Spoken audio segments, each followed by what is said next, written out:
Okay, well, I want to thank you very much for coming. I mean, I'm sure that you've heard the news, and we can, I'll open it up for questions. Anybody that wants to speak, whether it be Dick or Terrence Murphy or the head of the chamber, just let me know. But in all seriousness, the governor's just come out with a proposal to actually cut the Hudson Valley's portion of the MTA payroll tax in half.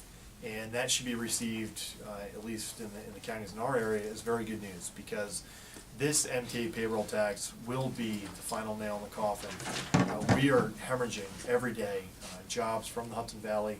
You're talking about tens of thousands of jobs that are either on the short list or already on their way out of this state and out of the Hudson Valley. And you talk about an onerous tax. You know, when we began this charge a few months back, the community, I'll say, wasn't necessarily engaged until they had to cut their first check.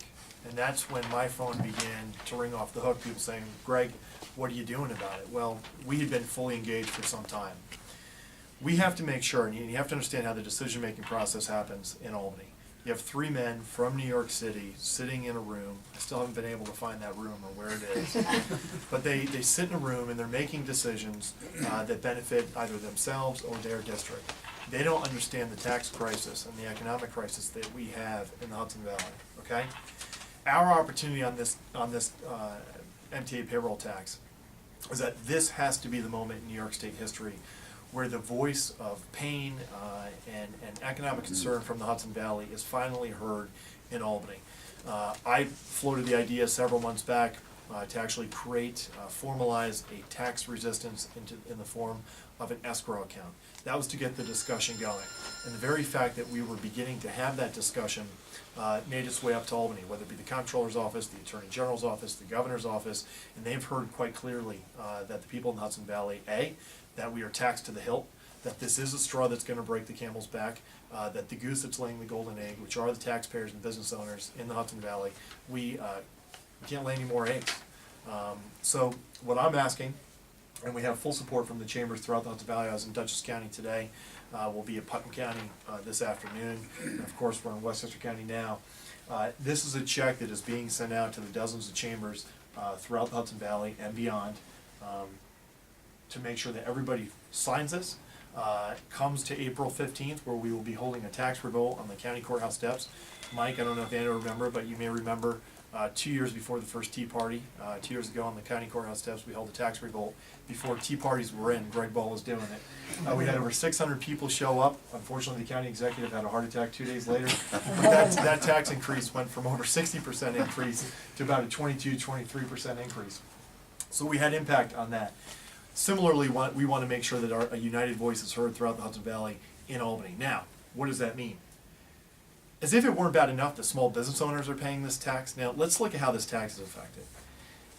An employer pays the tax. So a consumer walks into that small business, they're paying for it. If they're self-employed, they're paying for it.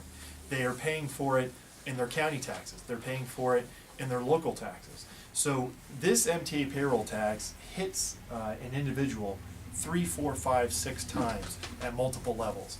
And just so you know, the numbers that are going into Albany through the comptroller's office are showing that it's not adding up. But it's adding up in the Hudson Valley as far as being a job killer. Above and beyond that, as if it weren't bad enough that employers are having to pay this tax, what we want to show on April 15th is really the softer side of this. It's bad enough that small business owners are getting hit over the head by a tax that they can't afford. But we're talking about municipalities from Yorktown throughout the Hudson Valley. We're talking about assisted living centers. We're talking about nonprofits that never paid taxes are now forced to pay this MTA payroll tax. So really the neediest and most vulnerable populations that are being served by these nonprofits are now being hit over the head by an MTA payroll tax. And this bailout and the MTA payroll tax dollars are going to prop up a defunct authority that is riddled with corruption, going back to the construction of their headquarters down in Broadway. This isn't Greg Ball conspiracy theory. This is absolutely proven, including mob activity that the MTA has been riddled with. So we've got to make sure two things. One, that we see a full repeal of the MTA payroll tax. We're glad, we're happy with the governor's proposal to cut it in half, but we want to see a full repeal of the MTA payroll tax. And number two, to have a forensic accounting of the MTA. By forensic, I mean criminal. Okay. anybody like to jump in? Yeah. Okay, Terrence. First off, I'd like to thank Assemblyman Ball for keeping us in the forefront.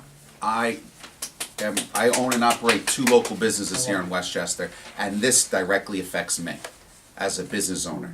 This is completely outrageous. This is highway robbery and thievery from the MTA. This has got to stop. It's directly affecting all local business owners. Who's going to pay my gas bill when it goes to $3.50, $4 a gallon? Is the MTA going to stop in and support us? That's basically what they're asking us to do for them, is to support their malfunction and dysfunction of the MTA, and I will support Assemblyman Ball and anybody else who will dismantle this outrageous tax on us business owners in New York State. Thank you very much. Thank you. Thanks. So, you know, the end game here is April 15th. The MTA Chamber and the Chambers throughout Putnam County have agreed to pass out thousands of these.